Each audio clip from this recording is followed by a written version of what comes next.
All right, hello and welcome to my episode 8 review of AnoHana, the flower we saw that day, with my blind notes of when I saw it for the first time. So, hopefully we'll be able to get through this one faster than rambling through the other ones. Anyhow, but maybe that'll be fine too. Stupid bug flying around.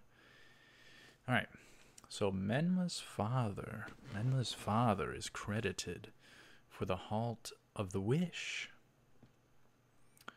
The group go over to talk to the mother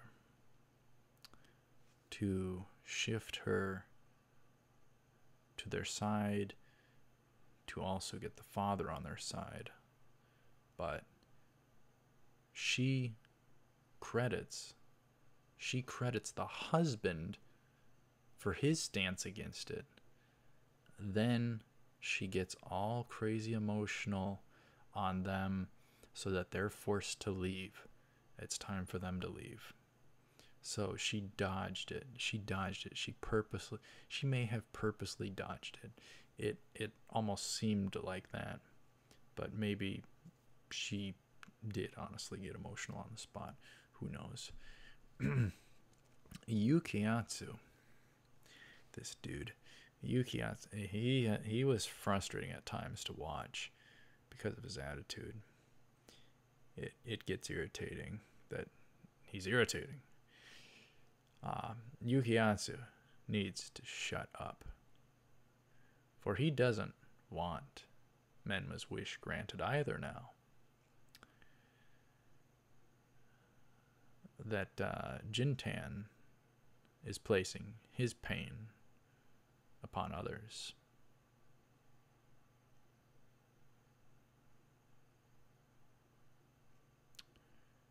Anaru later ponders that Yukiatsu,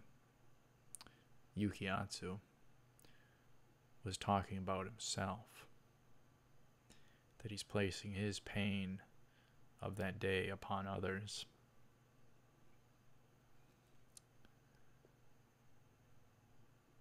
So he was referencing himself,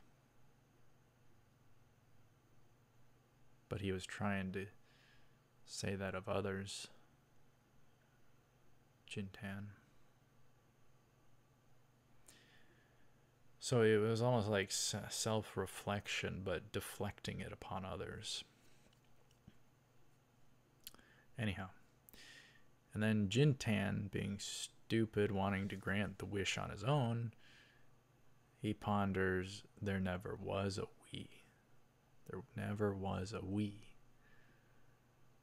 Since the point Menma died, the group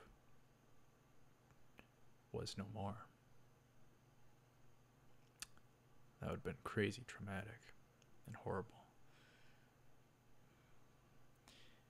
So he pushes himself too hard, without sleep, and 2 jobs to earn money for Menma's wish to be granted with the fireworks. Without sleep. 2 jobs. Crazy. Somebody should have stopped him. That's going too far. He'd break down way too fast. He would not last. He would not last past a day. He'd start breaking down big time. You have to have sleep. You have to have sleep, and enough sleep that you need. If you get too little, then everything starts becoming too steep, too left, too right, and all sorts of things. So you have to be able to function, and you need your rest. There is a time to work and a time to rest. Please take time to rest. Don't overdo it as much as you might want to, and try to succeed at what you do as best you can, and toil like crazy. Just don't spin your wheels too much. You gotta take time, take breaks, take a rest sometimes. All right. So be in tune with yourself and take breaks. All right. So Anaru stops Jintan from running off again to work. Good job, Anaru. Good job. Good job. Good job. And what does she do? She reveals the big kahuna. She reveals that she didn't want him to run off back then either, referring to the Menma incident. She did not want him to run off. And she tells him she's going to reveal something horrible about herself. Which at that point, he's on his wit's end as is. So he had to brace himself for whatever he was going to hear. And she buries her face into his back. Emotional. She reveals she was happy that he essentially did not like Menma and that she was ugly. She liked that. However, if he ran off like that, it meant that he loved her. So Anaru cries, for she deals with the guilt of the happiness she had from him hurting Menma's feelings, for him saying something not nice. Nor can she deal with having had a crush on him back then.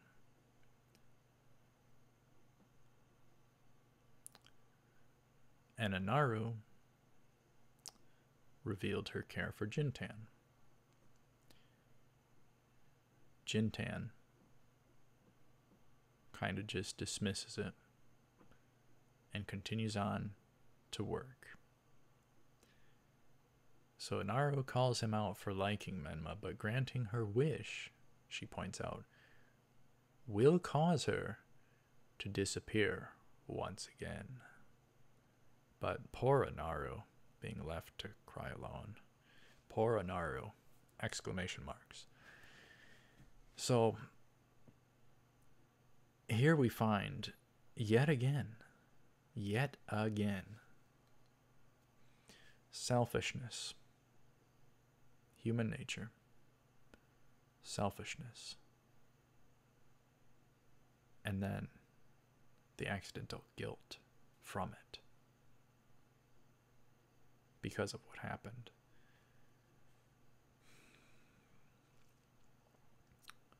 Man, that would be terrible. But to be happy that someone to have a, you know, it's just human nature to have a crush on someone, to care about them, and to not want them to be with someone else, and you hear them say to that someone else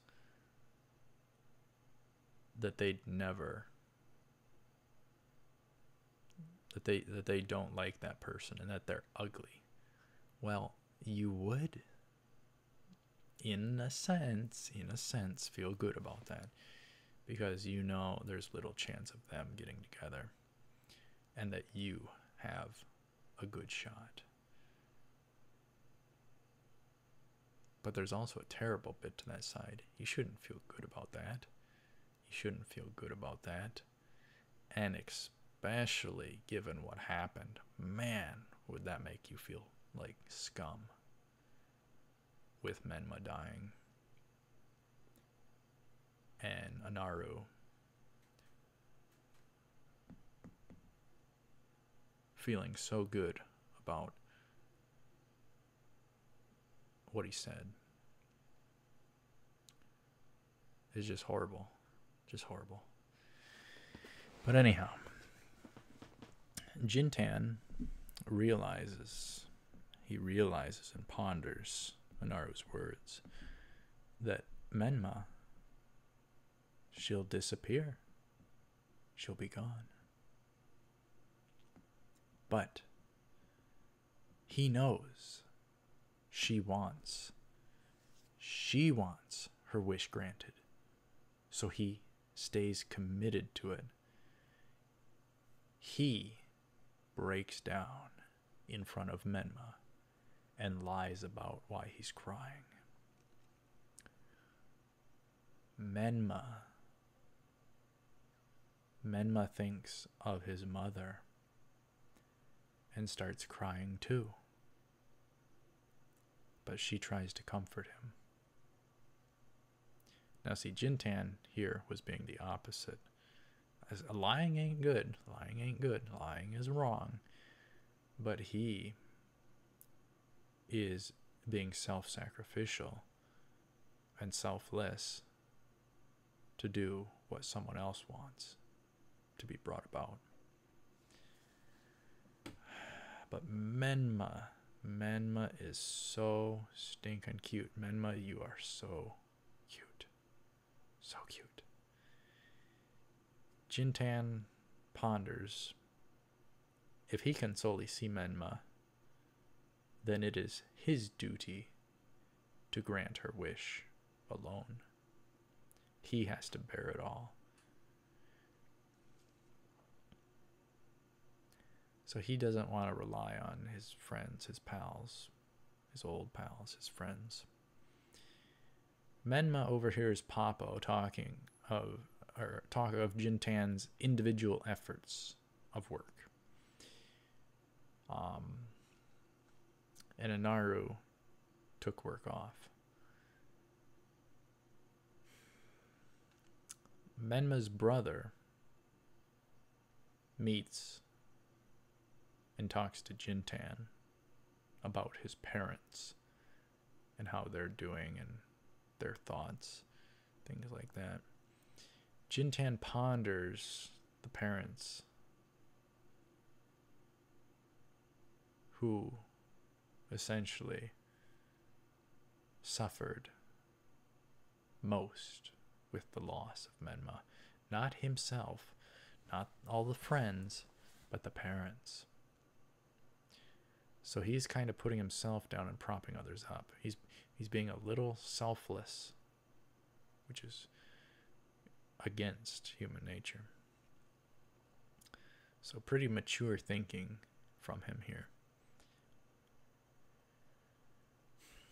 And the brother emphasizes that the parents seemingly focus too much on Menma and the past, and that they still have him.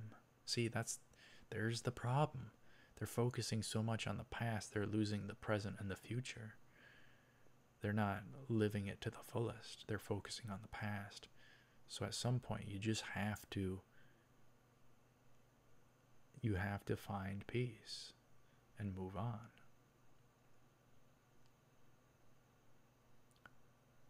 You have to have the peace and move on. Live it to the fullest. Anyhow, he recalls little of his sister, and then there's a flashback of sorts. So I think what was the case is he was younger than his sister Menma. So Menma was the older. Menma was his big sister. And he was too young to remember her much, which is also unfortunate and sad. And that would also put him more of the perspective of not really understanding what was lost,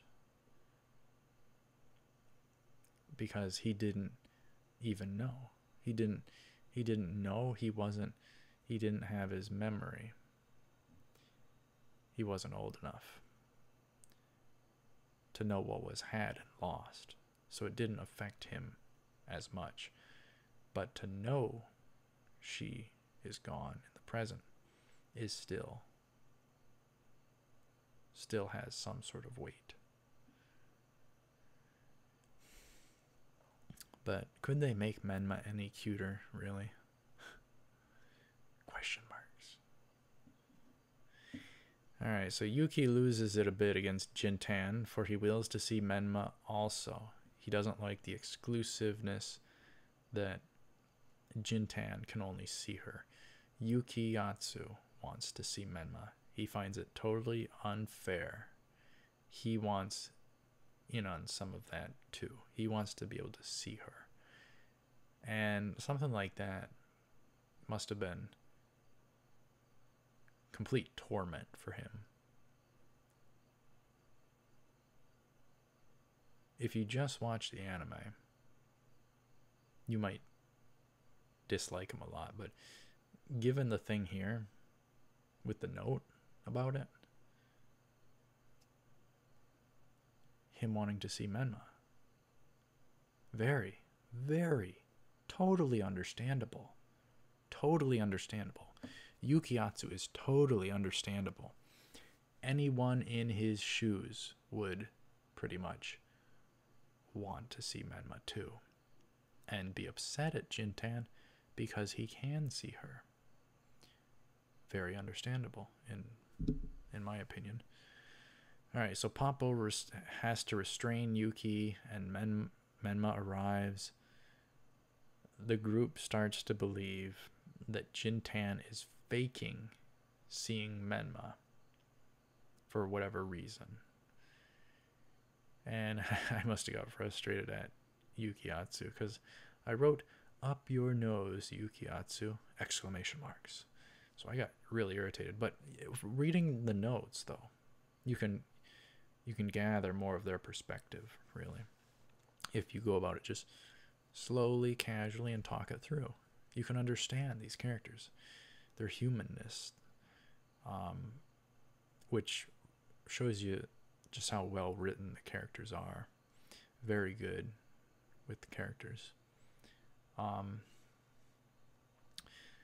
Yuki again takes Jintan by the shirt collar and readies to punch him, and demands he quit the Menma talk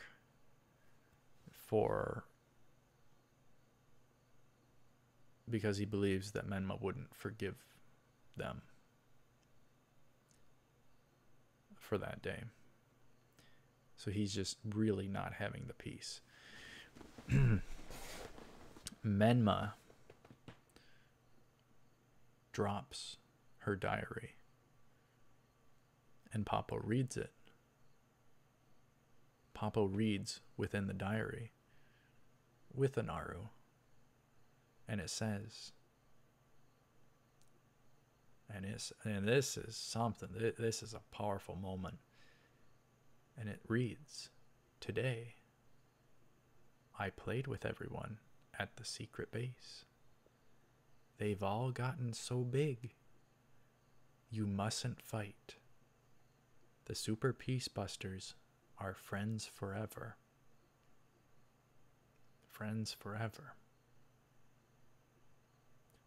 Yukiatsu recognizes it as her handwriting.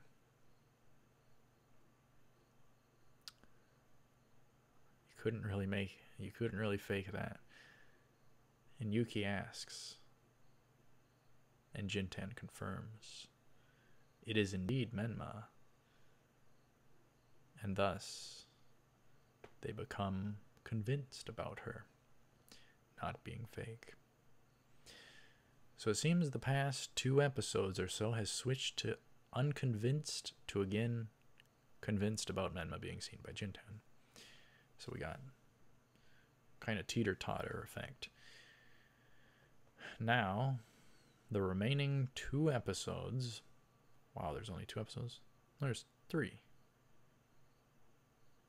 There's 3. Whatever. I must have thought there was 2. Crazy. I thought there was this, then this. A 12 episode then a 10 episode. The remaining 2 episodes, 3.